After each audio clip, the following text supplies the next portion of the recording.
Welcome to Heartland Dual Sport. In today's video we're going to be doing a real quick video. Basically we're going to call it Everyday Carry, EDC. Bear over at the Brotherhood of the Bearded Pigs just posted a video recently basically describing everything that he carries, and he's calling it an EDC, Everyday Carry. What he has on his bike and what he carries with him every time that he goes out. That's one of the things that I really love about the 2022 KLR Adventure model is you do have the side bags. I've heard a lot of people complaining saying they're not that big.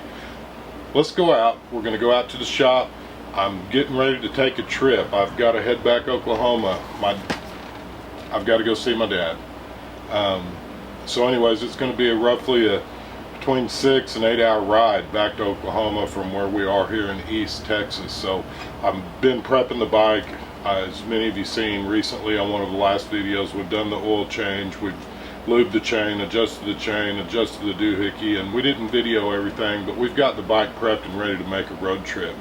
About the last thing that I have to do is air up the tires, but a lot of the things that I had on the Africa Twin we're going to be transforming and bringing over and putting on this bike, getting it ready for this trip. I want to be prepared for this trip because it is a long road trip and I'll be going solo. So again guys, welcome to the video. Let's go out. We're going to go out to the shop. We're going to open up the bag on the bikes.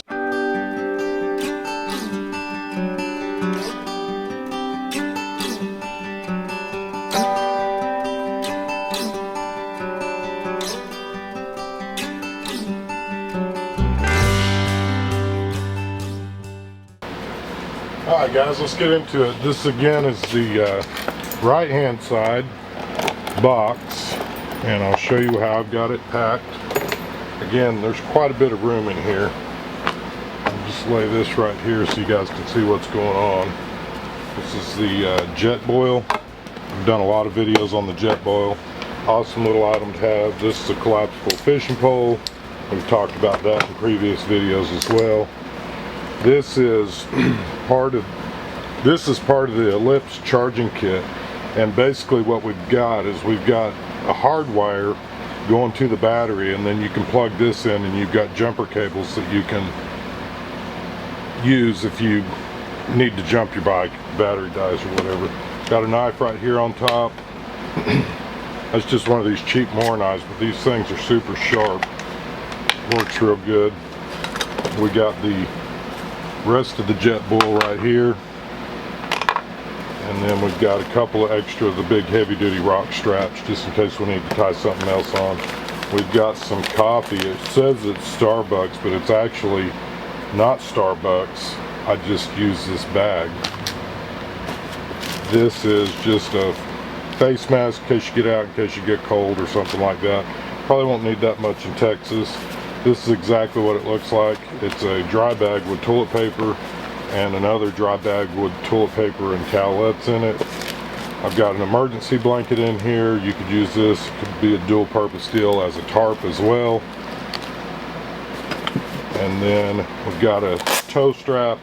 Again, this doesn't weigh much. It's dirty. This has been all over the place between the DRZ and the Africa Twin.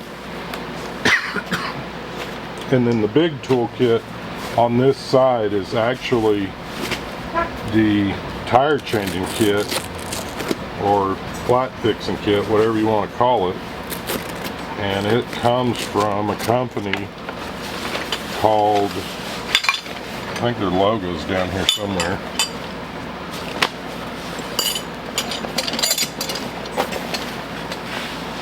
Yeah. Bead Breaker is who this is. And then I've got the tire irons. These are actually the ones that I had on the Africa Twin, but if you have to change your tire you want at least 3 spoons. We've got these 2 here, and then this one. This nut should actually fit, or it does fit, on the Kawasaki rear axle, so we've got that in here as well. But again, I've got a whole video on this. You can look them up online, and that's from a ways back. One thing I do want to point out about this is you can see this is a large canvas bag, and it's ideal if you are changing your tire out in the field because it makes it, you have a nice spot to lay out everything to get your tire changed without getting completely filthy. And then this is just a standard toolkit that comes with the bike, and it stays in here as well.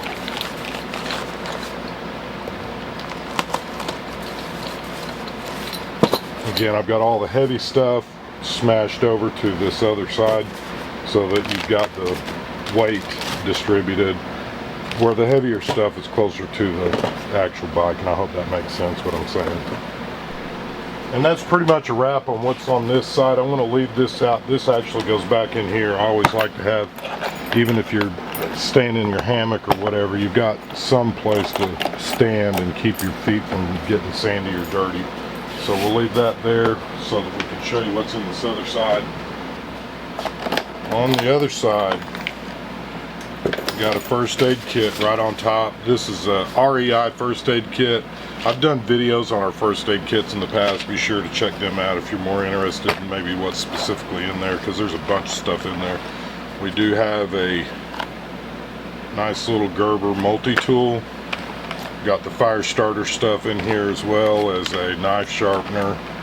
I've got can opener, flashlight, and an old compass. This was my granddad's.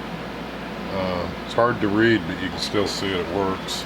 And then some fingernail clippers. You never know when you might need them, or cutting line or anything like that. So it comes in handy. So that's what's in this bag here. A lot of this stuff on this side is going to be GoPro related, because you know we do the videos. This is obviously, you know what that is. I've got the little boxes for the charging. That's one of the things that I really love about these dry bags, is they keep everything dry.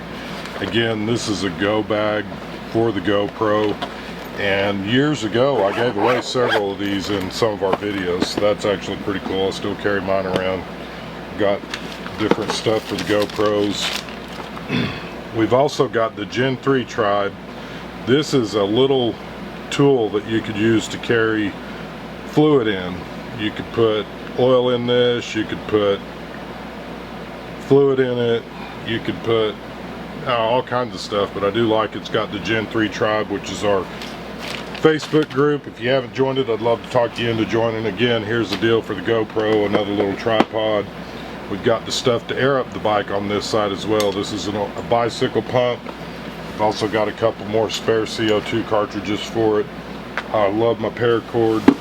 This is from that same company that made the other deal, that bead breaker. This is a cycle pump, and I've done a video on this, an in-depth video, even using this and that other red bag, showing you how to change tires on the DRZ and the Africa Twin. Miscellaneous wrenches, all folded up in a nice little Stockton Tool Company case. This down here is another little bag with a whole bunch more of your common wrenches that you need to work on your KLR. And then we've got the owner's manual, registration, another little sack of wrenches that came with the bike. And this is just a tire gauge. The thing I like about this tire gauge is it's got this clamp on it, so you can actually hook it up to your pump and be watching how many pounds of air is going in without having to hold it down, because it will do it all for you. The cycle pump clips on this end, this clips on your valve stem. You can watch when your tire pressure gets to where you need it to be, you just shut the pump off. Again, that plugs into a cigarette lighter adapter. And as many of you have noticed in the previous videos, I haven't been carrying my tank bag. I did put the tank bag back on because we're fixing to take that trip to Oklahoma, and it's going to be a long road ride. Right up top and center, we've got the Gen 3 Tribe puck, and this is just to kind of level up your kickstand, or if you stop somewhere where it's muddy or whatever, throw this on the ground. You don't have to worry about your bike falling over. Next up is some batteries for the GoPro. Again, another shank of paracord. Got some rubber gloves up here. We've got a dry bag up here with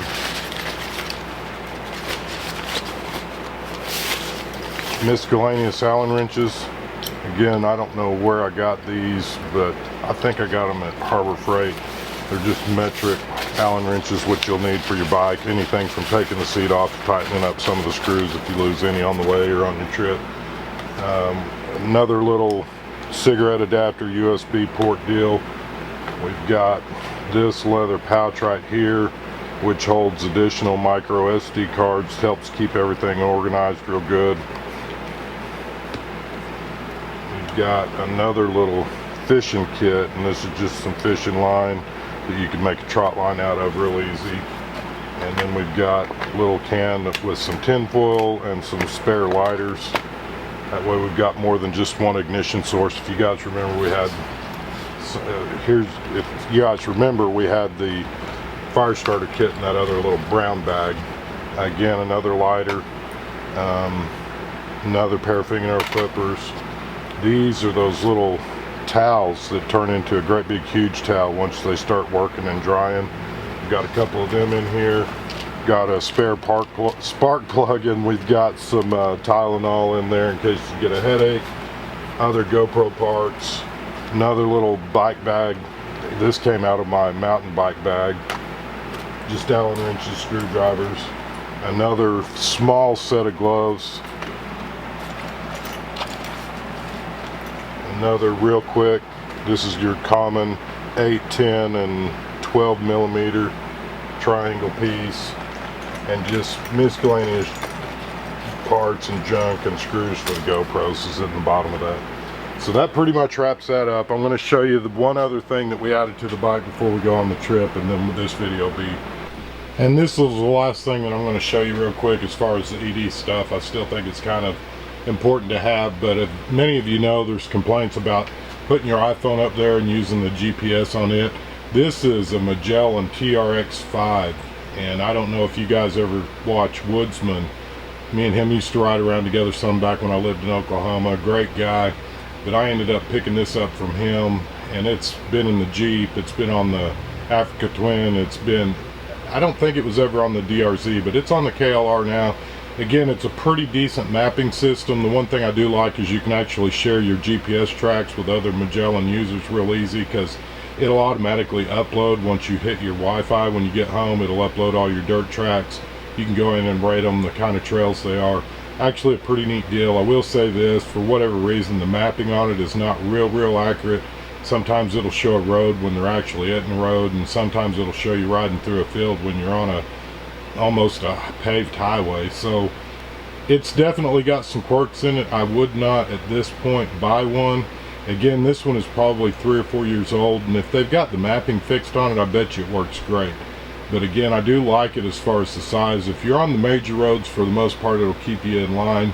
But once you start getting off, like for example over in the Kiamichi, and I've done some videos with this mapping system, Kiamichi Mountains, it's showing you're driving through the middle of the mountain, not on one of the roads at all, and then it'll be telling you to turn right or whatever, and there's nowhere to turn right. So again, it's got some lag in it, or the mapping just isn't that accurate for as much money as it costs. Hopefully they've got that fixed. But again, we're going to be mostly riding old highways all the way to Oklahoma City and back. And again, guys, thanks for taking the time to watch our video. If you have items in your bike that you carry that maybe I didn't go over, or maybe you think is important, please share those in the comments below. If you're another YouTube channel, I'd love to see your EDC, what you do on your bike every day, and post a link to your video on this one. We can all collaborate and share. Again, this was Bear's idea over at the Brotherhood of the Bearded Pigs. There'll be a link in the description down below, so how you can get to their channel. He's also one of the moderators on the Gen 3 tribe. So again, guys, we appreciate your likes, comments, and subscribe. Share this video with your friends. If you haven't subscribed, I'd love to talk you into subscribing right now. It's free, it doesn't cost you a thing. We're going to be doing the 1,000 mile review real soon. We're going to be over 1,000 by the time we get back from Oklahoma. We've got some other slight gear reviews that we're going to be doing, and as many of you know, I'm overdue a helmet, and we'll be getting a new helmet in soon as well. I have reached out to 3D Cycle Parts. I'm looking for a few items, and if he can help me find them, hopefully we will be able to get them installed on the bike in not too much longer either. So it's something that's been on back order for a while. So again, guys, we appreciate your likes, comments, and subscribes, and may you have a blessed week.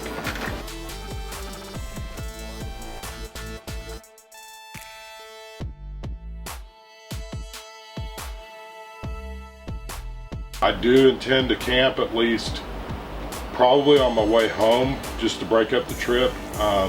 This is also a dual purpose trip. If you guys remember, if you guys know Colorado Dual Sport, he had asked me a question on one of the first videos that we posted on the KLR, and That is how well it is at handle on a long road trip. Guys, we're fixing to have that knowledge, and we're going to be able to answer that just straight off the showroom floor. How well does this bike handle on a long road trip? I'm sure that already, knowing that a bike doesn't have any kind of cruise control, my right arm's going to get tired, so we may, while we're in Oklahoma City, try to find some sort of little cheap throttle lock or something. But again, guys, let's go out to the shop. We're going to get to this video now, so let's go ride.